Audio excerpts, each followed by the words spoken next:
Irfan Widianto sempat ingin marah saat dihadapkan Verdi Sambo. Hal itu terjadi saat Irfan Widianto kembali menjalani sidang terkait perintangan penyidikan atau obstruction of justice dalam kasus tewasnya Brigadir Nofriansah Yosua Huta Barat pada Jumat 16 Desember 2022. Dalam persidangan tersebut, mantan Kadif Propam Polri Verdi Sambo hingga mantan Karopaminal Divisi Propam Polri Hendra Kurniawan menjadi saksi. Diketahui mantan Kasubdit 1 Subdit 3 di Tipidum Bareskrim Polri, Irfan Widianto, sempat terdiam saat diberi kesempatan hakim menanggapi kesaksian Verdi Sambo. Sebelumnya, Verdi Sambo menjelaskan dan membela Irfan Widianto. Mantan jenderal itu mengatakan Irfan Widianto tidak bersalah. Verdi Sambo mengatakan Irfan Widianto tidak bersalah lantaran tidak mengerti kejadian sebenarnya di rumah dinasnya. Verdi Sambo mengatakan tidak ada mengerti cerita sebenarnya.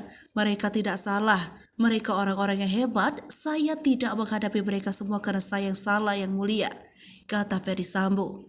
Dalam kesaksiannya, Sambo mengatakan para terdakwa perintangan penyidikan tidak ada yang diberitahu soal skenario awal pembunuhan Brigadir J.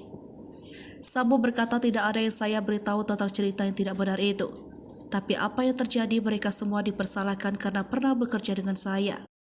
Sambo pun mengatakan akan bertanggung jawab lantaran mantan anak buahnya tersebut tidak mengerti apapun. Sambo juga mengaku menyesal dan malu di hadapan Irfan Widianto. Seusai mendengar kesaksian Verdi Sambo, terdakwa Irfan Widianto dimintai tanggapan oleh hakim. Mantan Kasubdit 1 Subdit 3 di Tipidum Bareskrim Polri itu pun sempat terdiam dan tampak menahan tangis. Irfan mengaku dirinya sempat akan marah di hadapan Verdi Sambo. Kemudian Irfan Widianto pun terdiam lalu melanjutkan, "Saya tidak ada tanggapan yang mulia." Diketahui dalam kasus perintangan penyidikan atau obstruction of justice terdapat 6 terdakwa yakni Verdi Sambo, Hendra Kurniawan, Agus Nurpatria, Cuk Putranto, Irfan Widianto, dan Arif Rahman Arifin, serta Baikuni Wibowo. Para terdakwa disebut merusak atau menghilangkan barang bukti, termasuk rekaman CCTV Komplek Polri Duren 3.